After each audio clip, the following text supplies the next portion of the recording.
Hi guys, I am বন্দনা মুখার্জি। তো ব্লগটা চালু করছি এখন সকাল থেকেই। সকাল মানে আর বেশি সকাল নেই, এখন ঘড়িতে বাজে 10টা। আর সিমরনের বাবা আজকে দুপুরে খেতে আসবে, সেজন্য আজকে আস্তে আস্তে ধীরে ধীরে রান্না করছি। আর এখন টিফিন করে গেল, আর আমরাও টিফিন করে নিলাম। আলু চচ্চড়ি, রুটি। আচ্ছা, আর আমি আলু চচ্চড়ি, রুটি আর দুটো ডিম বয়েল, এগ বয়েল খেলো। হ্যাঁ, তো এই হলো। আর রান্নাটা অনেকটা এগিয়ে নিয়েছি। কি কি হয়েছে অবশ্যই খাবার সময় শেয়ার করব। তো এখন বাকি আছে, আজকে হচ্ছে স্পেশাল রান্না ইলিশ। তো ইলিশটা বানাবো, চলো আমি বানিয়ে নিই। এটা যদি তোমাদেরকে না দেখিয়ে করে মা নেয় তাহলে কিন্তু নাইনসাফি হবে, মানে তোমরা বলবে যে ইলিশ রান্না করলে আমাদের দেখালে না দিদি ভাই, তোমার ইলিশ রান্না দেখতে তো খুব ভালো লাগে। তো এই জন্য আমি বললাম যে মা রাখো ইলিশটা, তুমি ভিডিও দেখিয়ে তারপরে ওটা করো। তো চলো ইলিশটা বানিয়ে নিই, তোমার সাথেই চলো ইলিশটা। তারপর আবার চান পুজো এগুলো আছে, হ্যাঁ একে একে হবে। 10:30টার মধ্যে হয়ে যাবে। তো এই দেখো আজকে চলে এসছে ইলিশ। বর্ষা তো ঢুকে গেছে, ইলিশ আজ ঢুকলো। কেননা ইলিশ তো খুব ফ্যাটি মাছ, সেই জন্য ওটা একটু কম খাওয়া হয়। এমনিতে আমাদের ফ্যাট কিছু কম নেই, তার জন্য ইলিশটা একটু কম খাওয়া হয়। আর তবে ইলিশ আমি অতটা পছন্দ করি না, সিমরন আর সিমরনের বাবার দারুণ পছন্দ। তো এই দেখো একটা পুরো গোটা মাছ, এখানে কটা পিস রেখেছি, এটা ফ্রিজে রেখে দেবো, আর একদিন হবে।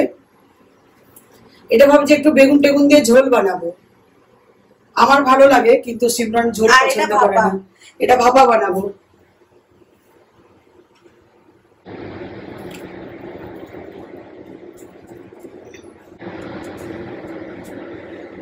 আমি কিন্তু পেঁয়াজ রসুন দিয়েই ইলিশ বানাই, দারুণ হয়। অনেকে বলে পেঁয়াজ রসুন আবার ইলিশে দেয়, কিন্তু খেয়ে দেখবে অল্প পেঁয়াজ রসুন, বেশি না। আর এটা হচ্ছে সর্ষে বাটা, হচ্ছে পোস্ত বাটা। অল্প গুঁড়ো লঙ্কা আমি দিই, তাতে ভালো হয় না খেতে। দেখবে খুব সোজা রান্না, যে যেমন করে করতে পারে, যেমন খুশি করো। এটা ভীষণ টেস্টি মাছ, একে টেস্ট মানে ইচ্ছে করে করতে হয় না, নিজেই টেস্টি। কাঁচা সর্ষের তেল,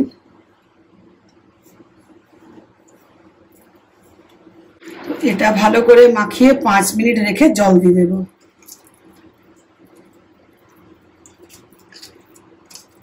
এটা শুধু সর্ষে বাটা দিয়ে করা যায়, নুন হলুদ, আবার কালো জিরে দিয়ে একটু ঝোল করা যায়। অনেক কিছু মনে হয় ইলিশ থাকলে করি। এখন ইলিশের অনেক রকম হয়, কিন্তু আমার তো ইলিশ বিরিয়ানি মা করে, খুব সুন্দর করে ইলিশ বিরিয়ানি, কিন্তু আমার তো সব থেকে ভালো লাগে এটা এখন করছে। তো সেজন্য আমাকে এই প্রসেসটাই বেশি করতে হয়, কেননা এরা ভালোবাসে। অনেক রকম প্রসেস আছে, কিন্তু সেগুলো ভালোবাসে না। তো এবার দিয়ে দিচ্ছি জল।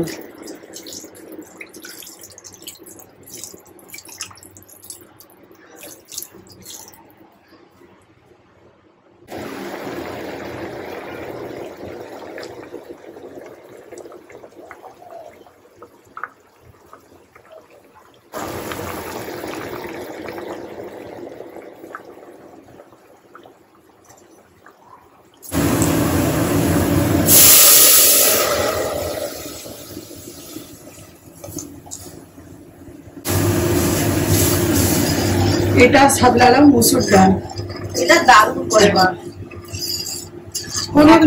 লাগে না ভাতের সাথে খেতে, কোনো কিছু দরকার নেই। রসুন, পেঁয়াজ আর 5 ফোড়ন, শুকনো লঙ্কা দিয়ে সাদলালাম। আর বয়েল তো সবাই জানো, হলুদ দিয়ে বয়েল করে নুন দিয়েছি, কাঁচা লঙ্কা এটা তো ওপরে দিতেই লাগে, দেখতেও ভালো লাগে, আর ভাতের সময় একটু ডলে পরে খেতেও ভালো লাগে।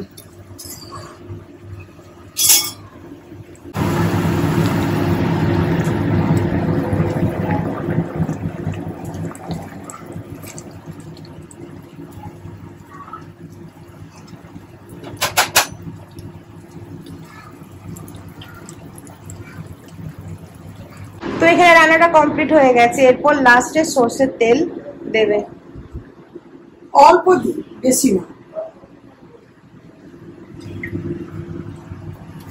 ও দুর্দান্ত হয়েছে। আমি শিবরনকে বলছি একটু টেস্ট করে, তবে একটু কি কি লাগবে। আর হ্যাঁ, আমি তখন ফার্স্টে বললাম যে নুন লাগবে, বলছে মা নুন লাগবে, তারপরে অল্প নুন, মানে অল্পর মতো, না দিলেও চলবে, বাট একটু ভালো লাগে ওই গ্রেভিটাতে নুন নুন। তারপরে আমরা একটু নুন নুন বেশি খাই আর কি। আর কাঁচা নুন খাই না, কাঁচা নুন তো শরীরে খুবই ক্ষতি। তো আমি অল্প নুন দিলাম, আমি না নুন লাগবে না, তাও অল্প দিচ্ছি। এবারে বললাম যে তাহলে আর কিছু, বলছে মা চিনি লাগবে। মা তখন বলছে ইলিশ মাছে মা চিনি লাগবে, দুদানা দিয়ে দাও। চিনি? ইলিশ মাছে চিনি কেউ দেয়? ইলিশ মাছে চিনি? ও সত্যি বোঝেই না যে কি দিই আর কি না দিই। আমি ইলিশ মাছ কেন, মাছের ঝোল টোল বানালেও অনেকে চিনি দেয় টেস্টের জন্য, সেটাই আমি জানি। হ্যাঁ, ডালেও দেয় অনেকে, কিন্তু ইলিশ মাছে কখনো চিনি দেয় না। তো কোনো জিনিসটা যদি একটু কষা লাগে সেটা আমি কি বলি? তেতো। হ্যাঁ, আমি বলি তেতো লাগছে। যদি কষা লাগে, নুন না থাকে, সেটা বলে তেতো। এখনো অব্দি ছোট থেকে বলে আসছে যে মা তেতো হয়েছে। তেতো কি হয়েছে? চায় যদি মিষ্টি কম হয়, ও বলে মা তেতো হয়েছে, তখন আমি বুঝিনি যেটাতে মিষ্টি কম হয়েছে। তো এটা তো সে একই ব্যাপার। উচ্ছে কে লোক তেতো বলে, সেটা ঠিক, কিন্তু এরকম খাবারে কেউ তেতো বলে আমার মতো? আর নুন যেহেতু কম হয়েছে, একটু চপসার মতো লাগছে, তো সেজন্য বুঝতে পারলো না, বলছে যে চিনি লাগবে। তো এগুলো রেখে দিই কন্টেনারে, আর এটা আমার রান্না কমপ্লিট।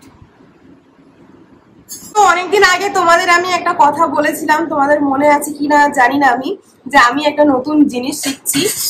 জিম স্টার্ট করার পরে কিন্তু ওটা আমি জয়েন করি কিছুদিন পরেই। তো কোনো জব না, তোমরা ভাবে আবার জব, না না, আমি শিখছি ড্রাইভিং। আমি ড্রাইভিং শিখছি, ড্রাইভিং ক্লাসে যাচ্ছি। হ্যাঁ, আমি আজকে হবে অন রোড। আজকে ফার্স্ট প্র্যাকটিক্যাল আছে, মানে ফার্স্ট আজকে অন রোড ড্রাইভিং আছে। এতদিন ওদের হচ্ছে 21 দিনের কোর্স। 21 দিনের মধ্যে 4 দিন ফার্স্ট, যারা একদম বিগিনার, প্রথম থেকে যারা একদম ড্রাইভিং শিখছো বা সবাই মোটামুটি, তো ওদের কোর্সটা আমি একটু বলে দিই। প্রথম 4 দিন ওরা শেখাবে সাইমুলেটরে। 4 দিন আছে, 4 দিন আগে ওই সাইমুলেটরে প্র্যাকটিস করাবে। তারপর 4 দিন থিওরি ক্লাস, তারপর শুরু হবে 10 দিন প্র্যাকটিক্যাল, মানে অন রোড ড্রাইভিং। তো আমার 3 দিন সাইমুলেটর হয়েছে, একটা ক্লাস বাকি আছে। সাইমুলেটর একটু খারাপ হয়ে গেছিল বলে 3 দিন সাইমুলেটর ক্লাস করেছি, আর 2 দিন থিওরি ক্লাস করেছি, আর 2 দিন থিওরি ক্লাস বাকি আছে। মানে একদিন সাইমুলেটর ক্লাস, 1-2 দিন থিওরি ক্লাস আমার বাকি আছে। তারপরেই আজকে নাকি ওরা বলছে তাহলে আপনি আজ থেকে স্টার্ট করে দিন প্র্যাকটিক্যালটা, অন রোড ড্রাইভিং স্টার্ট করে দিন। তো একটু নার্ভাস লাগছে যে ফার্স্ট আমি নিজে ড্রাইভিং করবো, অন রোড ড্রাইভিং, তাও আবার অন রোডে। তো দেখি কিরকম কি হয়। আজকে ক্লাস আছে, আমি যাব ওই 12:30টার দিকে যাব। তো এরপর স্নান টান করি, তারপর তো বেরোতে হবে আমাকে, বাবা নিয়ে যাবে। তো চলো, তোমাদের সাথে কিন্তু আমি অবশ্যই শেয়ার করব। আমি ভেবেছিলাম যখন অন রোড ড্রাইভিং হবে তখন কিন্তু এটা তোমার সাথে আমি শেয়ার করব, কেন সবকিছুই শেয়ার করে আসছি, এটা কেন না। তো আমার এটা বলতে পারো একটা বড় স্বপ্ন ছিল, ড্রিম ছিল, যে আমার তো গাড়ি আছে নিজে, কিন্তু আমি নিজে গাড়ি চালাবো, আমার ভীষণ ড্রিম ছিল। আর এটা চালাবো, এটা সত্যি মা বাবাকে ভীষণ ভীষণ ভীষণ থ্যাংক ইউ যে এই ড্রিমটা আমার ফুলফিল করে দিল। দেখো, বিয়ের পরেও করা যায়, অনেক ড্রিম হয়, অনেক ড্রিম তার সাকসেসফুল হয় বিয়ের পরেও, কিন্তু আমাদের ইচ্ছে, আমার মেয়ে যা কিছু ইচ্ছে আছে বিয়ের আগেই শিখে নি, তারপর তো আছে হাজবেন্ডের, মানে যে উঠবি হাজবেন্ড হবে সে ভাববে যে খুবই ভালো ব্যাপার, সবকিছু শিখে গেছে, মানে আমার শ্বশুর শাশুড়ি সবকিছুই করিয়ে দিয়েছে, একদিকে ভালোই করেছে, আমাকে আর কিছু করাতে হবে না। তো চলো এরপর স্নান টান করি। তো এখানে দেখো মা হচ্ছে এখন স্কিন কেয়ার।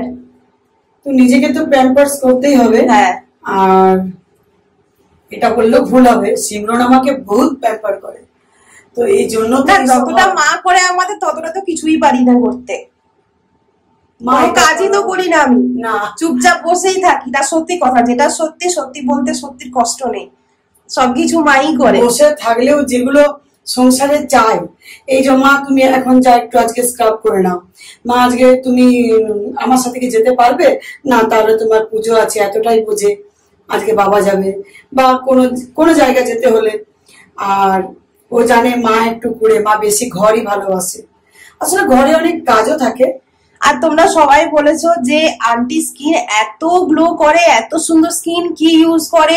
সিমরান তুমি অবশ্যই কিন্তু বলো, তাই আমি বললাম যে যখন স্কিন কেয়ার করছো তখন দেখিয়ে দিই। আর এটা কিন্তু একদমই স্পন্সর নয়, this is not at all sponsor guys, এটা জাস্ট তোমাদের রিকোয়েস্টেই দেখাচ্ছি। এটা হচ্ছে লাস্টারের ব্রাইটেনিং স্ক্রাব। তবে এগুলো একদিন স্পন্সর করা হয়ে গেছে। হ্যাঁ, এগুলো হয়ে গেছে করা। আর এটা কিন্তু দেখো তোমরা নেক, এলবো, নি, ফিট এগুলোতেও ইউজ করতে পারো, শুধুমাত্র ফেস নয়, এসবগুলোতে ইউজ করা যায়, কারণ এটা কিন্তু ট্যানিং, পিগমেন্টেশন গুলো খুব ভালোভাবে রিমুভ করে। এগুলো সব স্পন্সর হয়ে গেছে, তো সেগুলো আবার ইয়ে করে অনেক তো রয়ে গেছে, প্রচুর জিনিস, শেষ তো হবেই না। অনেক তো সবাইকে দিয়ে দিয়েছি, আরো রয়ে গেছে। আমাদেরও মনে হয় আরেকটা জন্ম নিলেও শেষ হবে না।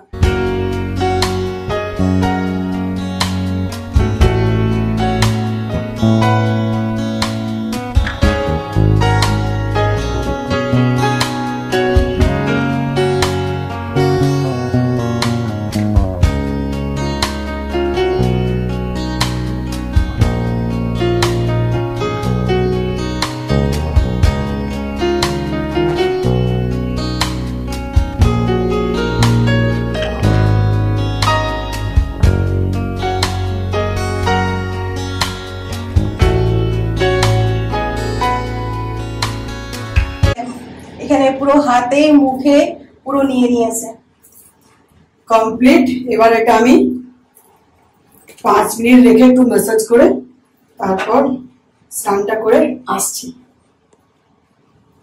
বাই।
এই দেখো ড্রাইভিং স্কুলে চলে এসেছি, চলো তোমাদের ভেতরটা শেয়ার করি। এখানে অলরেডি আমার 3টে ক্লাস করা হয়ে গেছে। আমি ফার্স্টে ক্লাস করেছি সাইমুলেটার, তোমাদের বলেইছিলাম এটা হচ্ছে সাইমুলেটার, যেমন আমরা ফোনে গেম খেলি ঠিক সেরকমই। এখানে তোমাদের সব কিছুই প্র্যাকটিস হয়ে যাবে, সব জেনে যাবে, ব্যালেন্সটা ঠিকঠাক হয়ে যাবে। তারপরে কিন্তু 4টে ক্লাস হওয়ার পরেই তোমাদের দেবে অন রোড করতে, যেটা প্র্যাকটিক্যাল। আমার এখনও একটা ক্লাস বাকি আছে সাইমুলেটারে, সেটা আমি করে নেব, কিন্তু প্রায় আমি সাইমুলেটার ক্লাসটা আমার সব কিছু শেখা হয়ে গেছে। তো প্রথম তো ভীষণ নার্ভাস লাগছে যে কীরকম কী হবে।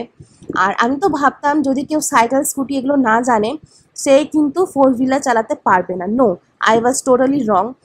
যদি তোমাদের ইচ্ছে হয় শেখার, তোমরা শিখতে পারো, সুন্দর তোমরা শিখতে পারবে। যারা আমার মতো একদমই কোনো কিছু চালাতে জানো না, ডাইরেক্ট 4 হুইলার চালানো শিখছো, অবশ্যই তোমরা কিন্তু শিখতে পারো। গাড়ি চালানো আমার একটা স্বপ্ন ছিল। যখন আমি ড্রাইভারের পাশে বসে থাকতাম তখন আমি ভাবতাম যে ড্রাইভার সিটে আমি কখন বসবো আর আমি কখন গাড়ি চালাবো। And finally my dream turn into reality. It's only because of my parents. It's just impossible without their support. সত্যি এটা আমার কাছে সাররিয়াল। আমি তো বিলিভই করতে পারছি না যে আমি গাড়ি চালাচ্ছি, আমি নিজে ড্রাইভ করছি। It's an entirely different feeling when you drive your dream. আমার ভীষণ ভালো লাগছে, এত ভালো লাগছে তোমাদের বলে বোঝাতে পারবো না। তো তোমরা দেখতে থাকো কেমন আমি গাড়ি চালাচ্ছি, আর অবশ্যই কমেন্ট সেকশনে জানাবে তোমাদের কেমন লাগলো।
আমার চান পুজো কমপ্লিট, আর এই মাত্র বসলাম, পুরো ঘেমে গেলাম পুজো করে। আর দেখো স্কিনটা কত গ্লো করছে, তাই না? হাত, আসলে ব্যাপারটা হচ্ছে যত আমরা এখন মানে এখনকার দিনে, আগেকার দিনে ঘরের পদ্ধতিতেই স্কিন কেয়ার হয়ে যেত, কিন্তু এখন দেখবে করে নিয়েও লাগে, আর মনেও হয় না যে এত টাইম দিই। এখন মনে হয় রেডিমেড পেলেই বাঁচি। আর আমি এটাও দেখেছি, বলে না যে রোগ জ্বালা যেমন হলে কি হয়, আমাদের অ্যালোপ্যাথি খেতে হয়, হোমিওপ্যাথি তখন আমাদের খুব তাড়াতাড়ি কাজ করে না, অনেক দিন খেলে তখন সেটা কাজ করে। খুব তাড়াতাড়ির ক্ষেত্রে আমাদের অ্যালোপ্যাথি ঠিক আছে, সেই রকম স্কিনের ব্যাপার। আর আমরা যে টুটকাগুলো ঘরে করি ওগুলো সাময়িক 10-20 মিনিট কি হয়তো একটা দিনের জন্য গ্লোটা থাকে, তারপর কিন্তু দেখবে তারপর দিন একই লাগে, স্কিন যেন ডাল লাগে মনে হয়। আর সিমরনের বাবা সিমরন বাড়ি ফিরে গেছে, আজকে অন রোড করলো, দারুণ লেগেছে। সিমরনের খুব ভালো চালিয়েছে, ক্লিপিং গুলো তোমাদের আমি দিয়ে দেব, খুব সুন্দর। এই দেখো সিমরন এখন বসে আছে।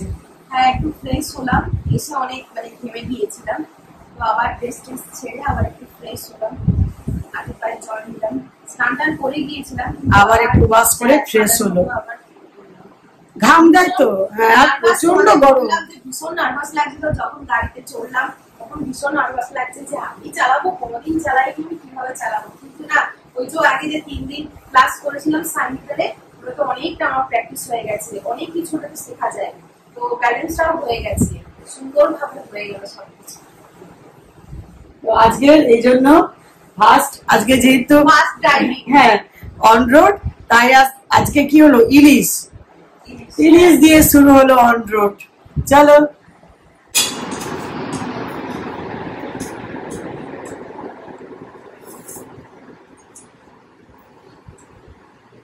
দেখেই মনে হচ্ছে খুব ভালো। পোস্ত নয়, খসলা পোস্ত। আমি তো ভাবলাম পোস্ত একদম সাদা খসলা। এটা সবাই কিন্তু মানে ইয়ে হয়ে তোমরা যায়, অনেকেই তোমাদের ভালো লেগেছে, আর আমি দেখিয়েছি তোমাদের। প্রথমে তোমরাও কিন্তু এটা ভেবেছিলে যে এটা কি জিনিস পোস্ত, তারপরে বলেছিলে যে খসলা কি জিনিস হয়, এটা দেখে সত্যি সবাই ভাববে হয়তো পোস্ত হয়েছে, কিন্তু এটা খসলা পোস্ত।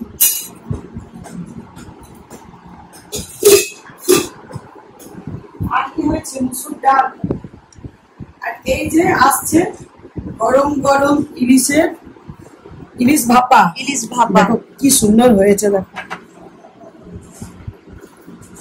মাছটা ভালো আছে, মাছটা। আর একটা বানিয়েছি কি বলতো, এই খসলার যেটা আছে অর্ধেকটা এরকম ইয়ে করেছি, বাটি ফোটানো করে না, সর্ষের তেল, পেঁয়াজ, কাঁচা লঙ্কা দিয়ে ফুটিয়েছি, এটা আমার দারুণ লাগে, সেজন্য অল্প এটাও বানিয়েছি।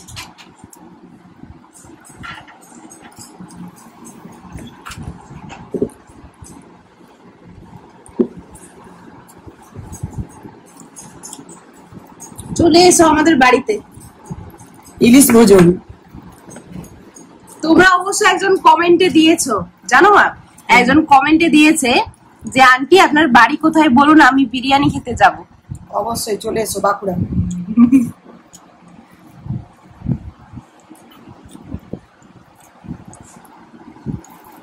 এই তরকারিগুলোর প্রয়োজন হবে না। আর ইলিশটা দেখো,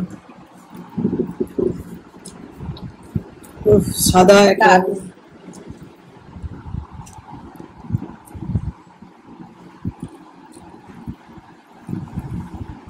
ইলিশের এত কাটা, তা সত্ত্বেও ইলিশ ভালো লাগে। হ্যাঁ, গোলাপ, অসাধারণ অসাধারণ ইলিশটা।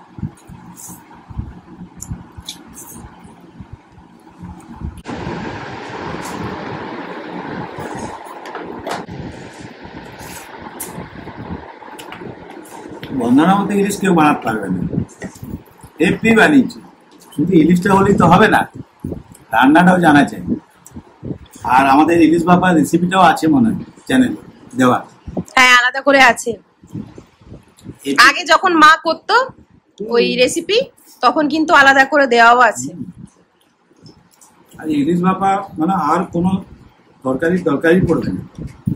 আর মায়ের রান্না ছাড়া বাবার একদিনও চলে না, একদিনও চলবে না। তো এখন হচ্ছে বিকেল বেলা, এই দেখো বেনারস কাপ চা আর বিস্কিট, এই হচ্ছে বিকেলের। আর বিকেলের এই পার্টটা না খুব ইম্পর্টেন্ট, বলো? চা চা খেয়ে তবে মনে হয় একটা ঘোর ঘোর ভাবটা কাটবো। এখন করব গোপুর পুজো, আরতি করব, সন্ধে দেব, গোপুকে শয়ন দেব। তো চলো, চারিদিকে কাজ কমপ্লিট।